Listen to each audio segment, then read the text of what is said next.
In today's assignment, I'm going to discuss the differences between the role of the government in education during the Mann era and the role of the government in education today. So during the Mann era, education was seen as a vehicle to encourage patriotism. It was seen as a way to encourage nationalism. It was seen as a way for immigrants to kind of assimilate into our society. Specifically, the Irish immigrants at that point is really who they were talking about. They came in very poor and uneducated, and they felt this was a way for those people to assimilate into our society. It was a way to shrink the gap between the rich and the poor. It was seen as a way for the morality of the nation to kind of be increased. Church officials and government officials at that time felt that the morality of the nation kind of taken a turn for the worse, and this was a way to kind of turn that around by teaching students a set of moral values in school. So kind of a move away from what education is at that time and the role of the government in education. The government kind of was moving away from the laissez-faire type involvement in the factories and on the railroads and industrial side of things. Basically, up until that point, they were really hands-off on everything as far as the factories, railroads, schools go. And they moved towards a more hands-on type approach. And obviously this transitioned over into the schools as well with the formation of state school boards. So it was basically a movement away from the locally run self-government schools to those state school boards, where Mann was actually appointed the secretary of the Massachusetts State Board of Education. So at this point, we don't quite have a federal involvement in education yet, but just the state involvement. Mann was kind of limited in his ability to make change at first because his role was limited to the distribution and collection of information regarding the state of schools. So because of this, he had to heavily rely on voluntary cooperation from local schools to make change.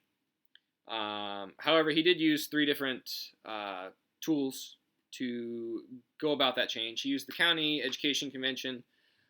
There he had a lot of local dignitaries come together who were friends of education to show that education was very important and that this was something that they were taking seriously. He also had their annual reports. In the annual reports, he would release rankings of the schools similar to what they do today. He would talk about what schools were spending the most on education and where they were spending it. This allowed some schools to really boast and say, hey, you know, we're on the top of our game. We need to continue to find ways to improve upon what we're doing. However, it also embarrassed some schools who were at the lower end of the rankings because that was made public and everyone knew that they were not very good schools at the time. You know, they weren't spending the money to improve themselves. So it was a good motivator, similar to kind of how it is today, in getting some of those lower tier schools to improve themselves. And he also had his Common School Journal that he would use to get change as well. And then at the time, curriculum was really determined by the state government, similar to kind of how it is today. So that's kind of the role of government during the Mann era in education. The role of government today, education is kind of seen as a vehicle to provide students with the curriculum and then the hidden curriculum, which is basically those life-type lessons and preparation for life after school, not specifically your math, your science, your English, your reading, you know, not your core curriculum, rather the other lessons that you teach. But basically, the role is to provide students with both the curriculum and the hidden curriculum to prepare them for the world outside of school or the world of work, as we see. So today, states are primarily in charge of their own schools. States are in charge of the maintenance and operation of schools, establishing, regulating the curriculum, like I stated before. They're in charge of teaching methods and instructional materials. Typically, though, all these responsibilities are delegated to your local school boards in your various school districts. And then a lot of that functionality is run by the local schools. The federal government does have more involvement today than it did in the Mann era. It influences education by funding school districts that follow a specific set of federal guidelines. Under No Child Left Behind, which obviously is being left behind, under that, school districts had to show that there was AYP, or adequate yearly progress, from their students on standardized testing in order to get that funding. And I believe the standardized testing was specifically in reading and math, were the subjects that were tested there. However, with that being a thing of the past, under the Every Child Succeeds Act, I believe is what it's called, states are now going to have a little more control over that. They're going to go ahead and create and regulate their own accountability systems for testing, and then teacher evaluation systems as well. So that is kind of the role of the government today versus during the Mann era. The second part of my assignment is I'm going to address a school staff talking about the pros and cons of teacher accountability and merit pay and those sorts of things.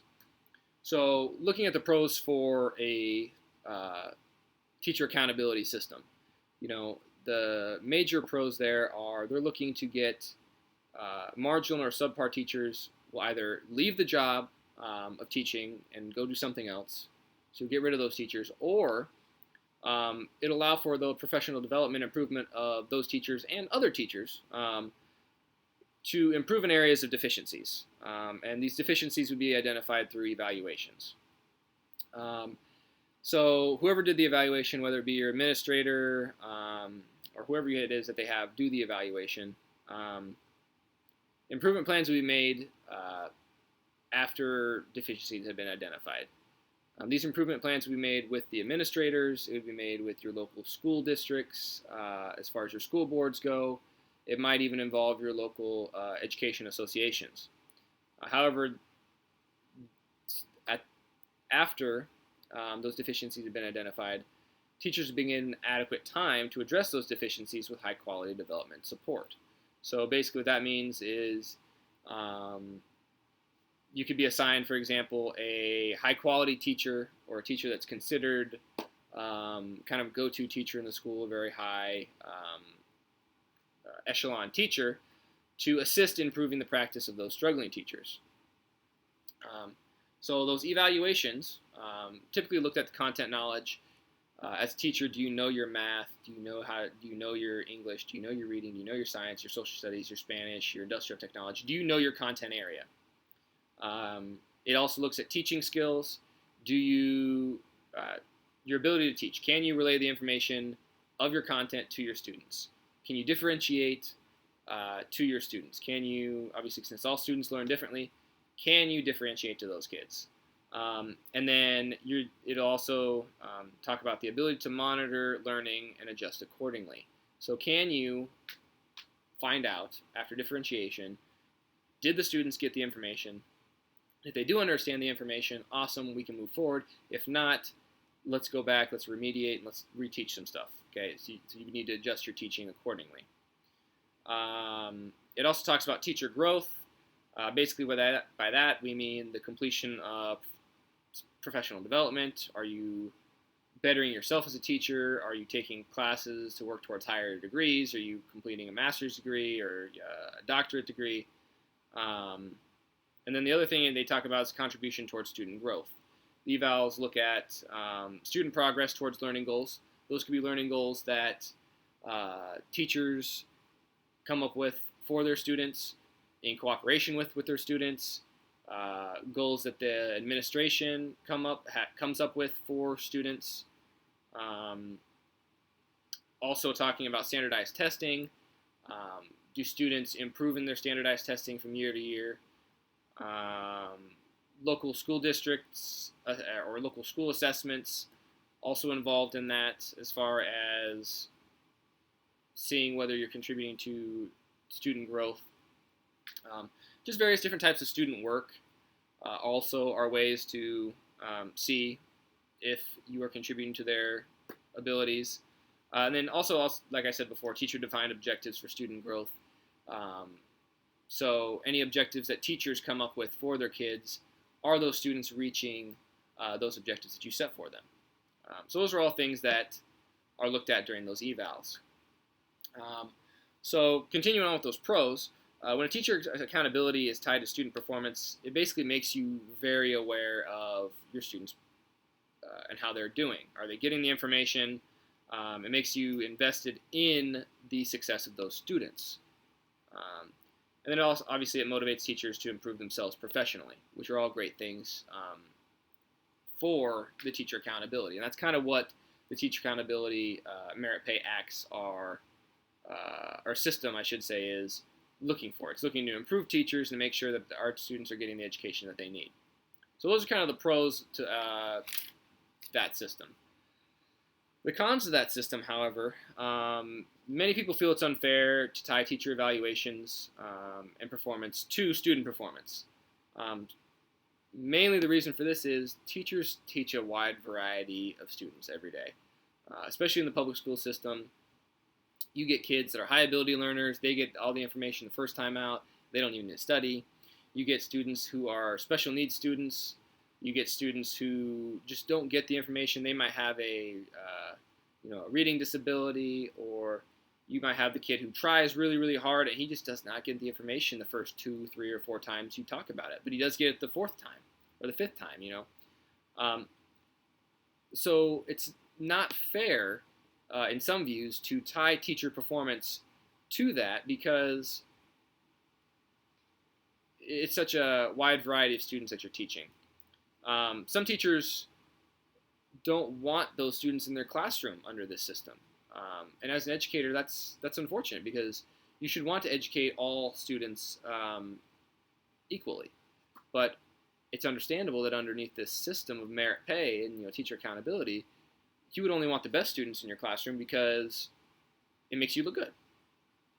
And unfortunately, under the system, some students just simply don't try on standardized testing. Some students don't care to try on standardized testing because it doesn't affect their grades. And unfortunately, under this system, it does affect teachers' grades. Or I guess not teachers' grades, I should say. Teachers' evaluations. So I guess you could see that as teachers' grade. And in the system, teachers begin teaching to the test. They begin to leave out some of the hidden curriculum that we talked about before, and they're teaching specifically everything that they know is going to be on the test so that they are not worried about their livelihood. And unfortunately with these tests are kind of a one-size-fits-all type of thing. Not every student tests well.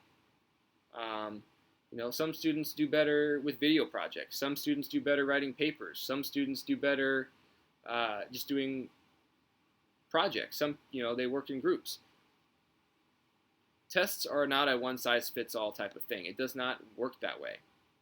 So unfortunately, a one-size-fits-all type of way to assess students is not going to get the best effort from every student, or the best attempt, I guess I should say, their best showing from every student. And that's not going to show well in a teacher either. The other thing, a lot of the elective teachers aren't even teaching material that applies to these tests. These state tests are covering things like math, reading, social studies, sciences, all your core subjects. Your elective subjects such as industrial technology, Spanish, art, music, PE, those aren't on the test. Why are those teachers being evaluated based on performances of students in subjects that they don't even teach? That's not fair. And then the last con I would say is it ties students into the pay of teachers. Now teachers are seeing them as part of the payment program. They begin to look at students in a different way. They don't look at them as students who need to be educated, who deserve a high-quality education. Now they're seen as basically a piece of the system. And that is very unfortunate, because that's not the way that I want to look at a student. I don't think that's the way that anyone else wants to look at a student. So those kinds of the pros and cons of the educational systems. Hopefully that kind of alleviated some of the questions that people had as far as accountability. I don't know that in Nebraska that's something that we're ever going to do. Um, but who knows moving forward. So, thank you.